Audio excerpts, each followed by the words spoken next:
Buenos días a todas y todos ustedes.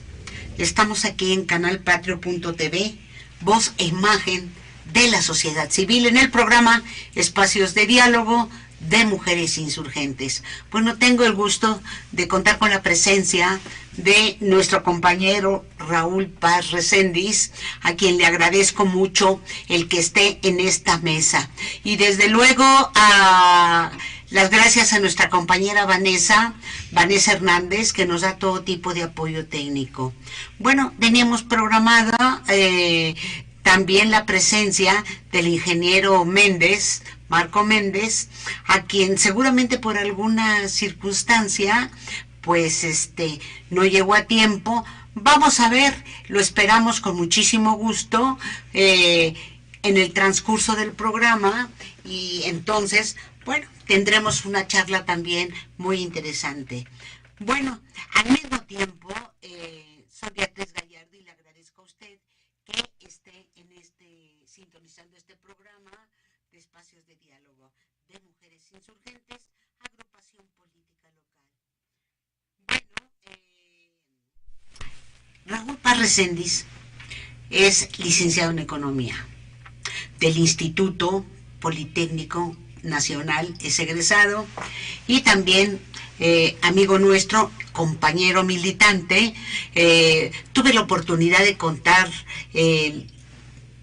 con él vivencias muy importantes en un partido político. Yo creo que tiene no solamente una trayectoria, sino experiencias muy interesantes. En la actualidad, él es director de La Activista Regional. Es una revista muy interesante por internet. Y bueno, el contar con la presencia de Raúl me da a mí pues mucha solidez, mucha fuerza, porque nos sintonizamos, tenemos la oportunidad a veces de diferir en opiniones, pero bueno, creo que es parte de una corriente de izquierda, importante. Al igual, en mi juventud conté con la compañía, con la militancia en la Juventud Comunista, con algunos personajes que tuvieron una trayectoria muy importante. Rafael Aguilar Talamantes, Raúl Álvarez Garín, la doctora, ahora ya fallecida, doctora Fernanda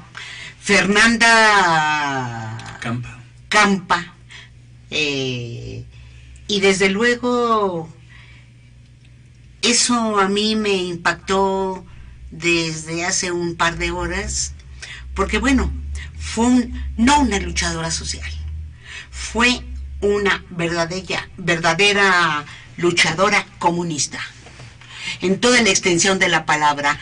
No porque en los últimos años militara en el Partido Comunista, no, sino por los principios, por esa ideología que tanto compañeros como Raúl Álvarez, Rafael Aguilar Talamantes, inclusive Leonel Posadas, ¿verdad?, y la Chata Campa, así le decíamos, tuvieran, y fueron consecuentes en su vida, en su trayectoria, con respecto a sus ideas. Eso es muy importante, me parece. La consecuencia, ante todo, debe ser congruente. Yo creo que hay que decir que a mí me tocó una época, Raúl, a donde, conociendo desde la preparatoria a Raúl Álvarez Garín, y después en el Partido Comunista, junto con Rafael Mendoza y otros compañeros, Jorge Díaz Ortiz, Daniel Molina y todos ellos, constituyeron en principio un grupo. ¿El club? No, un grupo, el Flores Magón. Entonces, desde la preparatoria, bueno, pues estaban combatiendo con ideas revolucionarias. pasa el tiempo y ya estando en la universidad conocimos de su militancia en la Juventud Comunista. Él era miembro, Raúl, de la Dirección Nacional de la Juventud Comunista, junto con la Chata Campa, con Álvarez Garín, Leonel Posadas, un compañero Soria. Y bueno, había unos debates muy intensos, y hay que decirlo, en el partido las ideas eran muy debatidas, pero sobre todo en el aspecto de la táctica. En ese sentido, hubo un grupo muy importante que encabezaba Rafael Aguilar Talamantes, y que en el seno de la Dirección Nacional de la Juventud Comunista se oponían a una juventud comunista de masas. Y en ese sentido tuvieron que dar una batalla muy interesante con gente del partido, Arnoldo Martínez Verdugo, Manuel Terrazas y otros, con respecto a las ideas que en un momento dado no cuadraban, o la táctica, como mencioné, no cuadraba con la realidad. Fue en este sentido que dieron un gran debate, y bueno, el compañero Talamantes decidió, seguramente con la idea también de Raúl Álvarez y de la Chata Campa, irrumpir y empezar a trabajar en toda la República. El compañero Rafael Aguilar Talamantes traía ya una trayectoria, una experiencia concreta desde Baja California, en sindicatos, en el movimiento de masas, pero sobre todo en la FENET, porque pertenecía era miembro de Suboca de Aguacaliente en la FENET. Y bueno, creo que pasa un tiempo, dieron una batalla, y se lanza Rafael Aguilar Talamantes a la creación de una juventud comunista de masas. Es por eso que se proyecta la Central Nacional de Estudiantes Democráticos. Yo creo que hay que decir que el compañero Talamantes tuvo mucha lucha política, mucho debate político por la creación de esta juventud comunista, y según afirman, tanto Raúl como la Chata Campa decidieron construir la Central Nacional de Estudiantes Democráticos. Creo que fue al revés. Fue el compañero Rafael Aguilar Talamantes quien incluso tuvo que buscar algunos apoyos para desarrollar esta táctica que tuvo un fruto, la Central Nacional de Estudiantes Democráticos. Yo quiero decirlo de manera personal, no es peyorativo, pero a veces las determinaciones en ese partido político, y sobre todo en el seno de la Juventud Comunista, eran muy cuadrados, Raúl, excesivamente cuadrados. Así es. Entonces se convertían en un valladar para que se pudiera desarrollar una organización. Y este es uno de los aspectos, desde mi punto de vista, a donde Rafael tuvo, con la experiencia que traía, pudo desarrollar con una gran creatividad y sobre todo un trabajo de masas, crear no solamente una juventud comunista que le sirvió de soporte a la Central Nacional de Estudiantes Democráticos. Entonces, posteriormente, hubo por allí algunas deserciones. Esto yo ya no lo viví, pero el compañero Talamantes estuvo más de 5 años en la cárcel, a donde se olvidaron prácticamente de la solidaridad, del apoyo no solamente a Rafael, a su familia, sino inclusive a algunos miembros de la Dirección Nacional de del proyecto que se estaba construyendo, que era la Central Nacional de Estudiantes Democráticos. Y bueno, creo que en un momento dado, según por ahí se manifiesta, tanto la Chata como Raúl deciden separarse del Partido Comunista. Ellos decidieron irse a formar una organización de intelectuales, una organización a donde fundamentalmente era, con la experiencia que tenían, con la facilidad que se tenía para concebir las ideas.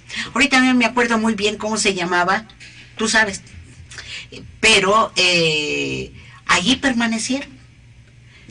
Se casó con Raúl La Chata Campa, tuvieron 2 hijos, y bueno, el día de ayer, falleció La Chata Campa, cosa que duele, pero sobre todo fue una extraordinaria revolucionaria.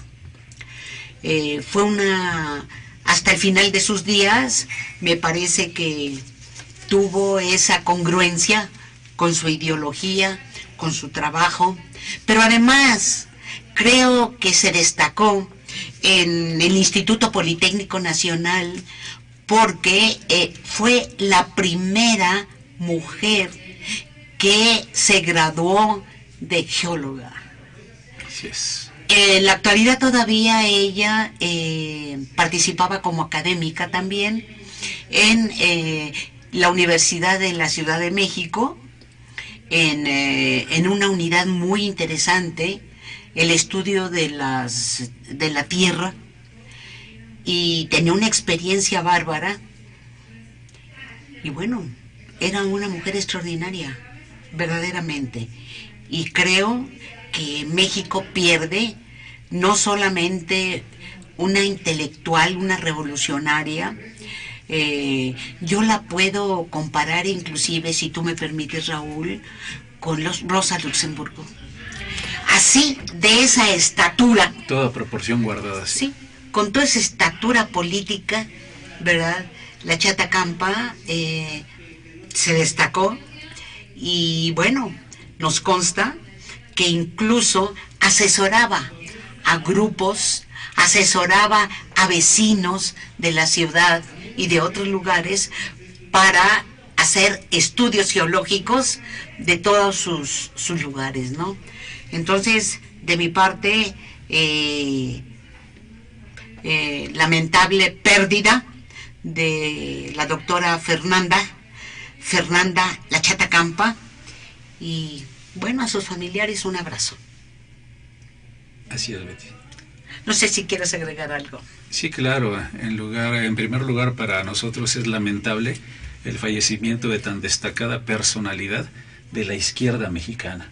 Solo te faltó agregar un elemento muy importante también: la emoción, ¿sí? Lo que a veces nos gana. Fue hija de Valentín Campa Salazar y Consuelo Uranga.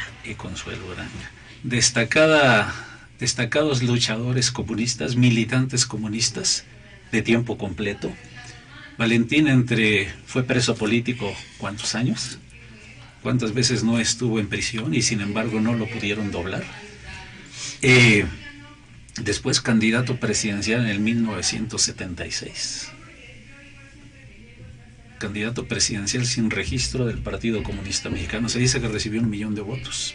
Bueno, fue diputado federal, toda una trayectoria ejemplar. Tenía de dónde abrevar la Chata Campa la ideología, la militancia, herencia de sus padres, Valentín Campa, Consuelo Uranga. Pero yo quisiera agregar algo, que tanto Valentín como doña Chela Uranga, a quien tuve también el privilegio de conocer, tuvieron 2 hijas extraordinarias. Una de ellas, Valentina. Sí. Valentina era física, y bueno, con una especialidad muy interesante. Estudió también en Moscú, Eso le permitió tener todo un conocimiento muy interesante. Tenía un hijo, pero falleció muy joven Valentina, muy joven. También era miembro del Partido Comunista. Consecuentes, ¿no? Consecuentes las dos. Consecuentes, congruentes. Mencionaste a Rafael Aguilar Talamantes, a Raúl Álvarez Garín, en este pequeño homenaje que estamos haciendo a la memoria de María Fernanda Campa. Desde luego, eso es lo que está ausente en muchos de los dirigentes políticos, en muchos de los legisladores, la congruencia. Esta congruencia que acompañó a los tres que has mencionado a lo largo de su vida y que pienso que no se les ha hecho justicia en torno a su actividad política. Porque Raúl fue mucho más que el movimiento estudiantil popular de 1968. Sí, claro. Es punto culminante, pero no es lo único. Raúl después fue diputado federal. Raúl, mencionabas hace un rato el grupo que construyó con otros destacados integrantes del Consejo Nacional de Huelga de 1968, Punto Crítico, creo que es a quien te refieres. Punto Crítico. Así es, que giró en torno a una revista donde participaron destacados intelectuales y que duró muchos años ese grupo como en torno a la revista y que después se evolucionó a denominarse Organización Revolucionaria Punto Crítico, publicando su revista, haciendo trabajo político, trabajo social. Muy interesante la revista. Lamentablemente en los cambios de casa extravié pues casi todas. No, y fíjate que también tenían una creatividad, una sensibilidad, ya en Punto Crítico. Ellos Raúl principalmente fue el creador de una frase que hasta la fecha pues lo usan, yo diría hasta unos pseudo revolucionarios. Ellos buscaron la oportunidad de tener una hoja, una página de un periódico. Del periódico, se me escapa en estos momentos, que Ramírez y Ramírez fundó. El Día. El Día. Y esta página era el Corre la Voz. Y allí hacían, en esta página, algunas intervenciones, algunos escritos muy interesantes de acuerdo a la realidad. Y funcionaba esa hoja, ¿eh? Esa hoja de Corre la Voz era buena. Corre la Voz se convirtió, cuando ya tuve conocimiento de ella, en una especie de periódico de 4 páginas que se distribuía en el metro y en los camiones del transporte público, ya con Raúl a la cabeza, pero apareciendo como directora ya cuando tuve conocimiento de Corre la Voz, Carolina Verduzco Ríos, quien fue mi profesora además en la Escuela Superior de Economía. Y mira, estoy acordándome cuando en cierta ocasión, cuando el dictador español, el generalísimo Franco, decide matar a golpes, a bastonazos, a Grimao, un luchador, un revolucionario comunista en España, y a Garrote vil. Lo mataron, pero en esa ocasión se destacó con una acción de parte de esa dirección de la juventud comunista muy avanzada y muy protestante, el ir a la delegación española. Y bueno, se llegó y muchos compañeros entraron a manifestarse en contra de la muerte por garrote de Grimao. Fue algo que, siendo muy jóvenes, nos sensibilizó, y desde luego En otras ocasiones, cuando llegaba algún diplomático norteamericano, bueno, salíamos de madrugada a las pintas, se utilizaban los tubos estos de las lámparas para hacer una mezcla y convertirlas en un gis, porque la policía andaba pero activísima, deteniendo a los dirigentes chavos, comunistas también. a los chavos, Sí. ¿verdad?, que andábamos en las pintas. Así es. Entonces, bueno, fueron aventuras, yo pienso, muy interesantes. Que viviste junto a Raúl, junto a la Chata Campa. Sobre todo con Raúl. Sí. Raúl, Con Jorge Rafael Díaz Aguilar. Ortiz Flores, Rafael estaba al interior del país, nosotros estábamos aquí Construyendo organización. Pues sí, pero bueno, estamos en un 17 de enero del 2019.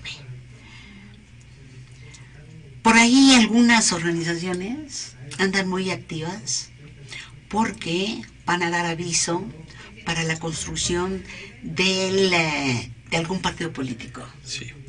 Sí, pero antes de eso quiero hacer un llamado porque la jornada, que es quien un poquito más habla de las cuestiones que tuvieron que ver con la construcción de la democracia en el país, años 60, años 50, 70, 80, 90 actuales, a veces solo dan flashazos de lo que en realidad ocurrió con las grandes luchas de los trabajadores campesinos, de los trabajadores obreros, de los estudiantes. Por ejemplo, hoy que se publica el fallecimiento de la Chata Campa, se refieren a la construcción de la Central Nacional de Estudiantes Democráticos que has mencionado hace un momento, pero se omite por qué se construye la Central Nacional de Estudiantes Democráticos. Ojalá la jornada pudiera comisionar a alguno de sus reporteros o trabajadores que se dedican a manejar también la pluma, a investigar cómo es que se constituye la Central Nacional de Estudiantes Democráticos, quién impulsó su construcción, porque no surgió desde un día para otro aquel 26-29 de abril de 1966 en el auditorio de la Escuela Vocacional número 7 del Instituto Politécnico Nacional. No, hubo todo un trabajo de construcción muy interesante a partir de que se da la Declaración de Morelia, que aquí se menciona, pero no se dice que eso fue en mayo de 63, a raíz de reunión de delegados estudiantiles en la ciudad de Morelia, particularmente de todas las universidades y de la Federación de Estudiantes Socialistas Campesinos de México, ¿verdad? Así es, la FEXEM, así es, entre varias más. Y bueno, sería importante, nosotros con gusto ya en un programa podríamos referirnos a ello, porque lo hemos estudiado.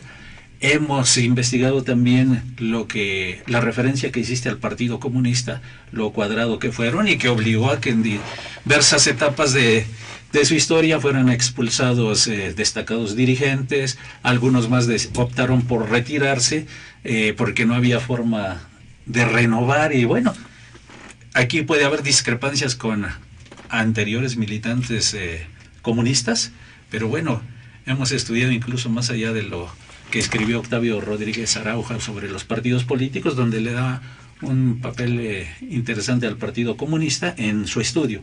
No digo que esté a favor. Y bueno, pero esto es parte de lo mucho que podríamos abundar, porque insisto, ni a Rafael Aguilar Talamantes, ni a Raúl Álvarez Garín, espero que a la Chata Campa sí, se les dé ese lugar que tienen en la construcción de la democracia en nuestro país, en la lucha social y política por la transformación de nuestro país. Más allá de lo que vemos en la disputa actual por el poder entre diversos grupos y partidos, hay toda una historia que no ha sido contada aún como debe ser, de manera imparcial. Y que hay pruebas, hay documentales, hay todo, ¿verdad? Todo un archivo histórico que se conserva, y hasta grabaciones. Así es. Entonces, bueno, hay que hacer justicia, ¿verdad? Justicia a algunos dirigentes que no fueron cuadrados, que no fueron dogmáticos. Yo creo que esa es la diferencia entre compañeros extraordinarios pero dogmáticos, y en compañeros extraordinarios también, pero con una gran creatividad, sensibilidad acerca de lo que hay que hacer. Así es.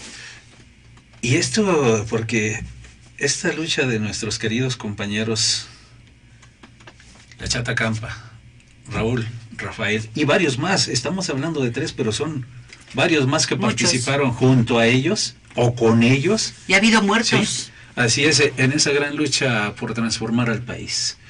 Hablamos de ellos porque, bueno, tuviste relación con ellos, de relación política, relación incluso afectiva, de amistad, más allá de la relación política con ellos.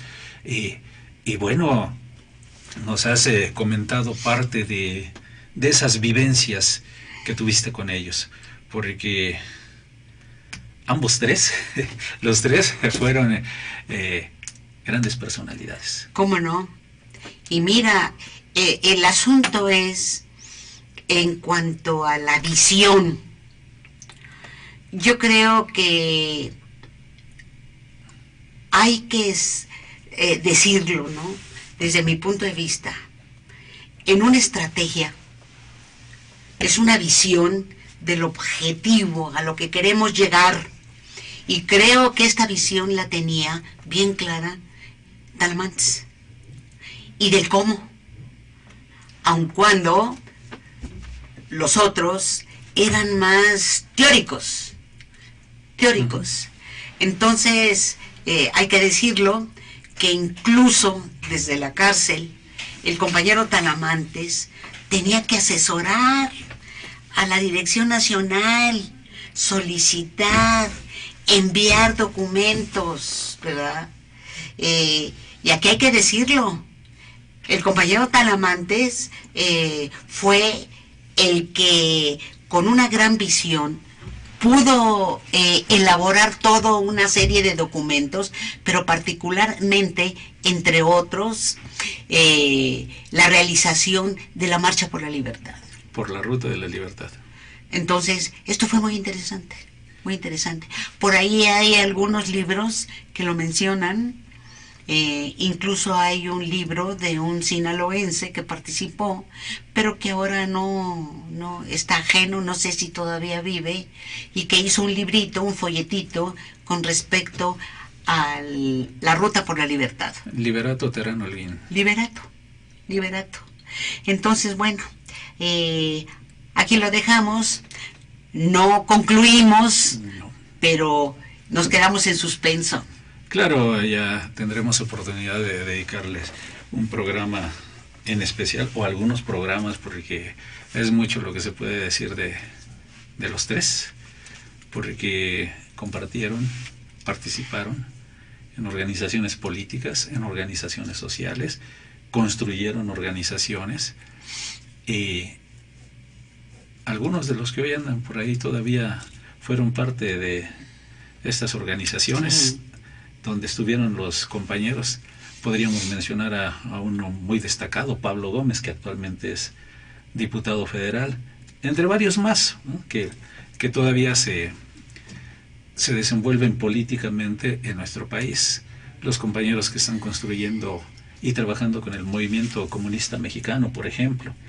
Algunos de ellos devienen de aquella experiencia del Partido Comunista Mexicano, que desaparece en 1981 para dar lugar al Partido Socialista Unificado de México, que después evoluciona a Partido Mexicano Socialista y que termina la vida diluyéndose y entregándole registro e instalaciones al Partido de la Revolución Democrática en mayo de 1989. Porque a veces se desconoce la historia. Además, sí, pero le dieron el registro para que fuera candidato. ¿Quién? No sé a quién te refieres. Porque era candidato presidencial Eberto Castillo. Del Partido Mexicano Socialista. Entonces, a un mes de las elecciones, ¿verdad? Declinó Eberto. 5 de junio del 88. Para que pudieran adherirse a la corriente democrática, no a la alianza que se había consumado, sino a la corriente democrática priista que encabezaba, que estaba encabezando Cuauhtémoc Cárdenas, Porfirio Muñoz Ledo y otros personajes. Ifigenia Martínez y otro que Entonces, después fue embajador y muchos más. Pero sí, el Partido Comunista Mexicano surgió el 24 de noviembre de 1919. Bueno, y el PRD es el heredero de... Pues yo creo que pues, ya ni pues eso, ¿no? no del PCM, sino del registro del Partido Mexicano Socialista. Pues yo creo que por una debilidad ideológica, ¿verdad? Pues les dieron el registro y mira lo que son ahora. Así es, pero bueno, ya podríamos abundar sobre estos temas que los conocemos bien, puesto que los hemos estudiado. Hemos participado. Sí, no, pero en esto que tiene que ver con el actual PRD, con el inicial sí, no. PRD, ahí sí tú conoces con más. Los partidos políticos, pues en general, podríamos decir, hemos estado al pendiente de su surgimiento, su desenvolvimiento, de algunos su desaparición, porque esto es a propósito de lo que mencionabas hace un momento, respecto a las organizaciones que ya le notificaron al Instituto Nacional Electoral la intención de constituirse en partidos políticos, para lo cual tienen que cubrir una serie de requisitos, de los cuales los más de 40 que se informaron, más de 40 organizaciones que se informaron sobre cómo está el asunto para registrar partidos, bueno, hasta el 11 de enero iban 14 ya con notificación, no sé cuántos más habrán ocurrido en estos días. Pero mira, los requisitos del Instituto Nacional Electoral es algo muy pesado, muy difícil, pero además el del conocimiento, incluso de abogados, para asesorar este tipo de solicitudes, ¿verdad? Es lamentable. ¿Cómo es posible que pidan firmas en un papelito, ¿verdad? A donde en hojas de cuaderno se pone por ahí un nombre y una firma? Pues no.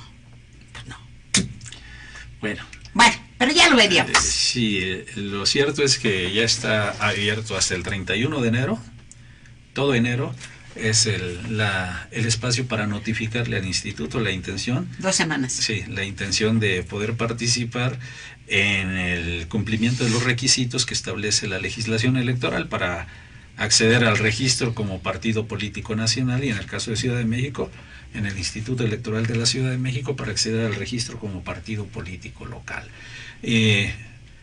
Decíamos, lo mencionabas, los requisitos son muy difíciles de cumplir. En el caso nacional se tienen que realizar 200 asambleas distritales de registro, cuando menos, con la presencia de 300 ciudadanos con credencial de elector, con sus derechos vigentes, porque a veces llevamos credenciales de elector ya vencidas. Y desde luego, para que la asamblea sea exitosa hay que llevar mucho más de los 300 ciudadanos que asistan a ella, y hacer mucho más de las 200 asambleas distritales, porque a veces se echan abajo por determinados problemitas algunas de ellas. En el caso de las asambleas estatales de registro, requieren la participación de 3,000 ciudadanos con credencial de elector vigente, y realizar más de 20, que obviamente aquí se requiere hacer no las 20, sino mucho más, unas 26, 28, las que hizo Morena, 30 para acceder al registro en su momento, y además tener un padrón de afiliados, que no de militantes, de afiliados, del 0.26% de la participación de la última elección, que en este caso no recuerdo, anda por los 260,000 aproximadamente ciudadanos en todo el país, ¿no? La lista adicional que se entrega para cumplir con los requisitos, además entregar sus documentos básicos, que contiene estatuto, declaración de principios, programa de acción, o a la inversa, programa de acción. Mira, organización que pretenda el registro como partido político debe tener, como tú ya lo mencionaste, una declaración de principios. Y esta declaración de principios lo dice este concepto, principios, es desde el punto de vista ideológico. Claro. Principios que no tengan congruencia con una ideología ni con ser un proyecto de nación están amolados. Por eso estamos como estamos. ¿Verdad? Bueno, pues son avalados por el INE, y después de que les concede el registro a alguna o algunas de ellas, después de revisar la documentación, pues les instruye para que modifiquen los documentos también. Así es. Pues sí.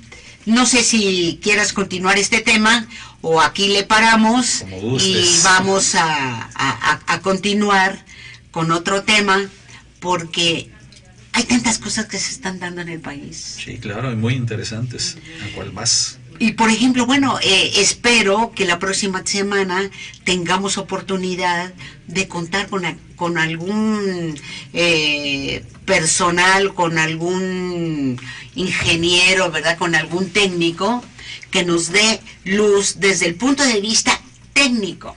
¿Sobre qué? Sobre todo lo del huachicoleo. Que esto es bastante interesante, ¿verdad? Porque, bueno, hasta ahora a mí me parece que se ha ido poco a poco regularizando la venta de petróleo.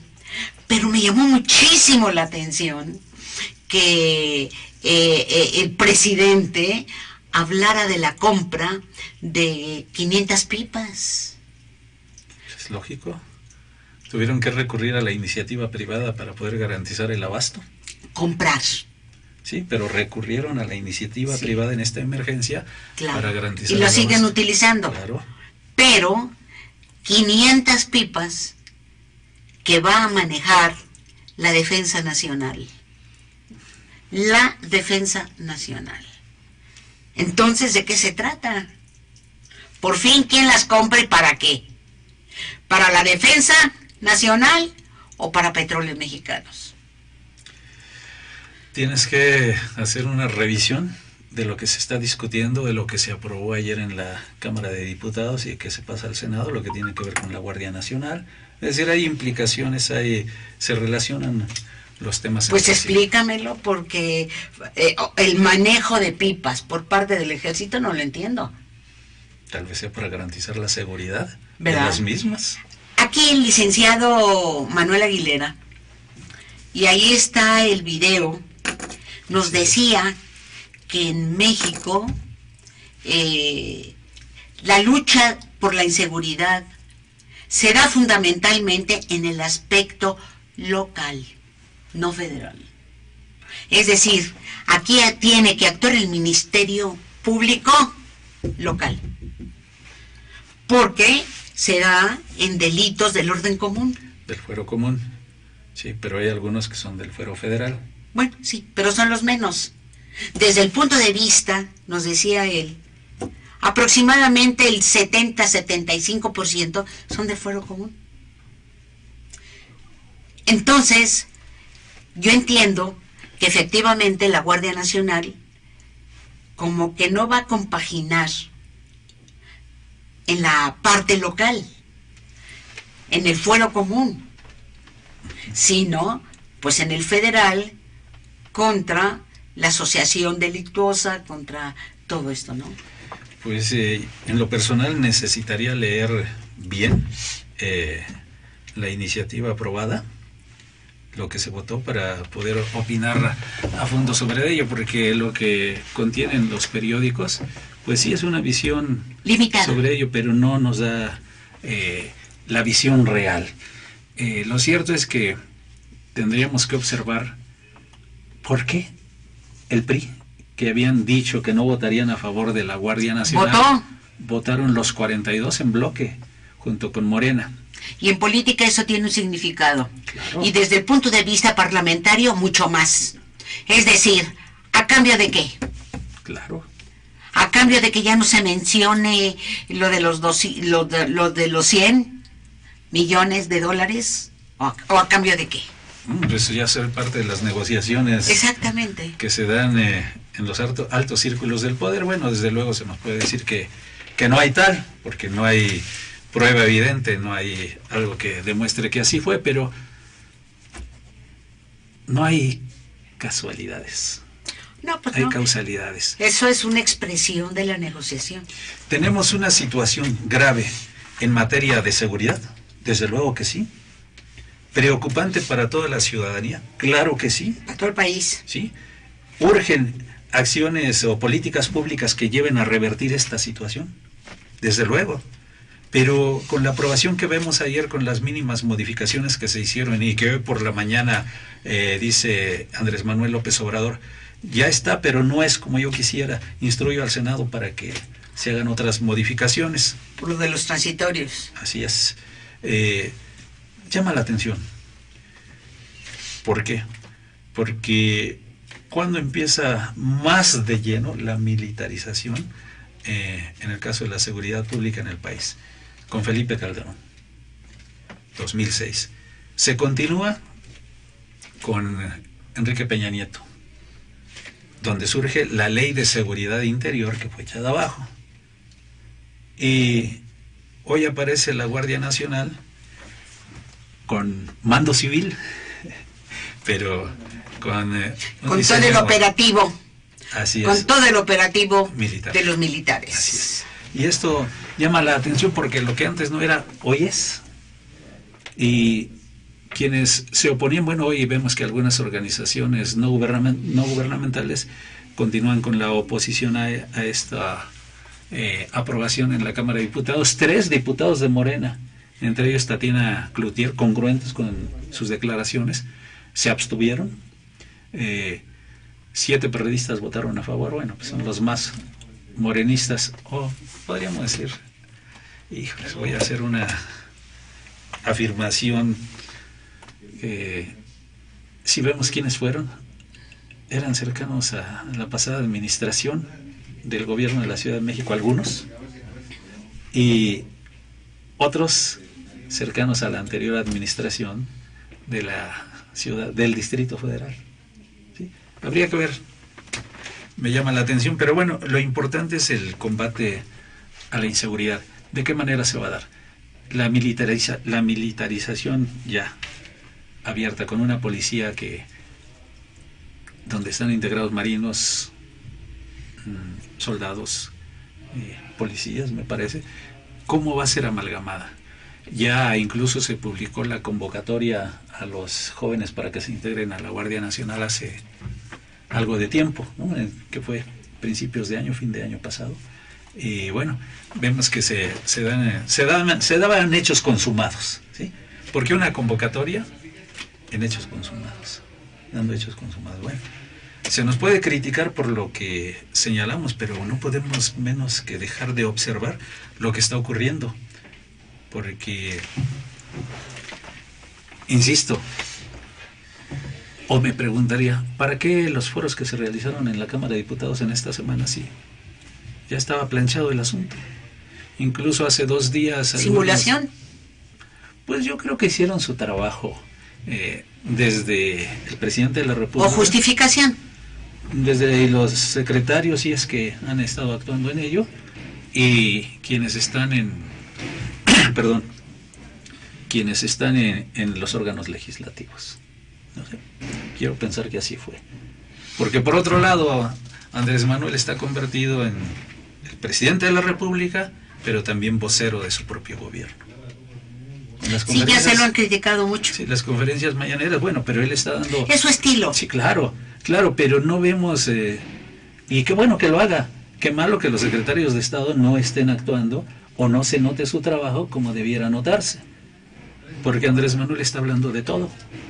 Y muestra un conocimiento de los asuntos. Pero, no sé, yo encuentro ahí algunos asegúnes. Pero además, mira, yo creo que de manera recurrente se ha insistido que gobierno de izquierda, bla, bla, bla, bla, se ha insistido en que, pues, de manera recurrente también realiza diariamente, pues, sus conferencias de prensa. Eso está bien, es parte de... Sí, claro. Pero yo creo que hay que ver que pues tienen que trabajar también, ¿no? Los secretarios. Sí, claro. Desde luego hay problemas muy serios. Porque si no se decide por el presidente, no avanza en cada una de las secretarías. Están prácticamente paradas. Sí. Y en el país le están saltando, ¿verdad? Como hongos, están creciendo conflictos pequeñitos, asesinatos, etcétera. Y la vigencia de los caciques regionales, ¿eh? Y claro, desde luego. Entonces, alguien decía, no, es que estamos hablando de un gobierno diferente, de un cambio de régimen. Bueno, yo mencionaba que, bueno, con sus asegúnes, tal vez era en una línea de un sistema de continuidad. Es decir, es una nueva etapa. Sí, claro, y lo hemos comentado desde el principio. La cuarta transformación propuesta por Andrés Manuel López Obrador no se va a dar de un día para otro. Es un proceso, como la primera transformación, la segunda, la tercera no fueron de un día para otro. Hoy una transformación como la propuesta, donde además el presidente ha dicho que aspira a hacer historia, que la está haciendo de todos modos, pero a que su nombre quede en los libros de historia, bueno, pues de todos modos va a quedar, pero él está comprometido con una transformación. Yo creo que varios de sus colaboradores no alcanzan a visualizar de qué tamaño es la transformación, qué implica, qué requiere, en qué dirección va a consolidar lo que había, hacer algo nuevo, que al parecer hacia allá va. Claro, todo enmarcado en el proyecto del nacionalismo revolucionario, para mí. No veo posiciones más allá del nacionalismo revolucionario. Claro, con el rescate o con dosis de justicia social muy importantes, pero donde también vemos que el presupuesto va dirigido sobre todo a lo social en su mayor parte, pero con lo que tiene que ver, me refiero a lo que tiene que ver con de la seguridad, y buena parte también de ello a la seguridad, presupuesto dirigido a este asunto. Y por ejemplo, bueno, también sorprende la habilidad, el conocimiento, la sapiencia de la señora que está al frente de Gobernación, ¿eh? Se las gasta la señora. Sí, claro, no en balde fue ministra. Qué bárbara. Sí. Muy buena. Muy capacitada. Muy capaz. Pero hay otros que, ay, maestro. Bueno, tienen que aprender, tienen que hacer su tarea, ¿no? Sí, claro. Claro, van empezando, a algunos se les califica de bisoños, muy novatos en el asunto, pero pues es parte de la tarea. Pues sí. No conozco, bueno, sí, quienes han repetido de un gobierno a otro en los cargos de la Secretaría, ya sería un crimen que no supieran qué hacer si han repetido en el cargo, pero en este caso todos son nuevos.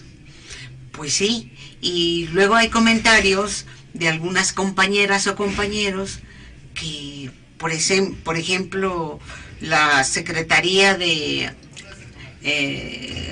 ¿cómo se llama la Zagarpa ahora? Está parada. No recuerdo el nombre. Está parada.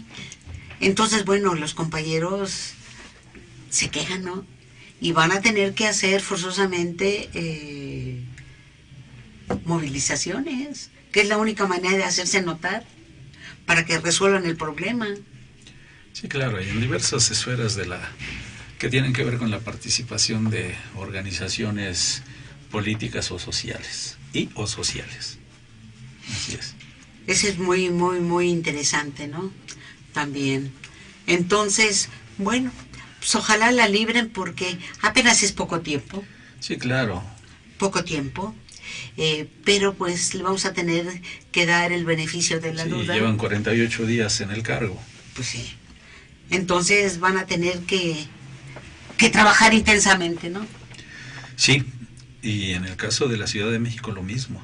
En el caso de los estados que tienen nuevo gobernador, lo mismo, pero no solo ellos, sino todos los estados de la República, se necesita una sacudida a los gobiernos para que efectivamente cumplan con la tarea para la cual fueron elegidos. Pues sí, y qué más sacudida que con lo del petróleo, ¿verdad? Así es. Porque ha sido realmente un espejo la realidad en la Ciudad de México. Y bueno, como que se quedan muy expectantes y dicen, bueno, pues sí apoyamos, ¿verdad? Pero nada más. Se viene lo del la cuestión de los damnificados de Tlalpan, se les queman ahí algunas tiendas de campaña. Dicen, pues sí, les vamos a dar, se va a realizar, pero así están desde el año pasado. Y la gente tiene que vivir en la calle. Sí, claro, aunque he pasado por la zona y empezaron labores de remodelación de algunos edificios dañados. No entré a fondo, solo vi que están trabajadores de la construcción en acción. Pues sí. Pero después de eso sucede lo del incendio de... Yo creo que aquí les falta, y sobre todo al gobierno del Distrito Federal, les falta asesoría. Les falta conocer de otras experiencias.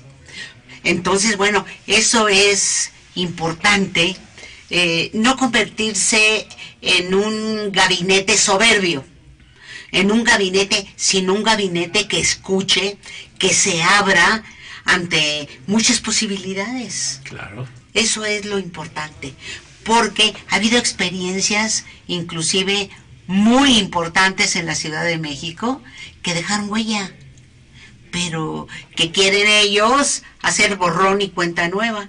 Fíjate, por ejemplo, un detalle antes de terminar el programa. Se constituyó la asamblea en el Distrito Federal en 88, 91. La primera asamblea de representantes. Bueno, entonces se propuso por algunos asambleístas que se pusiera una placa en donde estuvieran todos los participantes, porque era importante, era la primera en la Ciudad de México, era un avance democrático muy importante que se daba. Bueno, pues a la siguiente asamblea, pues yo creo que algo les molestó que quitaron la placa. No, fue hasta la Asamblea Legislativa. Que tomó el poder el PRD. Sí. Entonces, bueno, pues así no se puede. Sí, estaba la placa a la entrada del salón de sesiones con el nombre de todos y cada uno de los integrantes de la de los 66 asamblea. Integrantes, que fue una asamblea plural. E incluso los que sustituyeron a varios propietarios que se hicieron candidatos a diputados. Así fue. Bueno, así no se puede.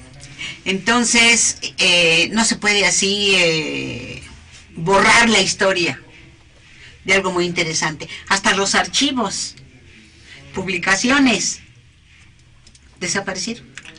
No he buceado, pero no lo dudo. Hay que ver. Sí. Quiero agradecer a Raúl Paz que nos haya acompañado en este día. Fue placentero desde mi punto de vista, mi agradecimiento, y sobre todo también a la compañera Vanessa, que nos da todo tipo de apoyo técnico. Pásela bien, cuídese, pero sobre todo hay que cubrirse muy bien del frío. Viene este fin de semana con otro frente frío que hasta puede que haya nieve. Entonces, pásela bien, cuídese y nos vemos el próximo lunes, sí, en punto de las 11 de la mañana. Muchas gracias.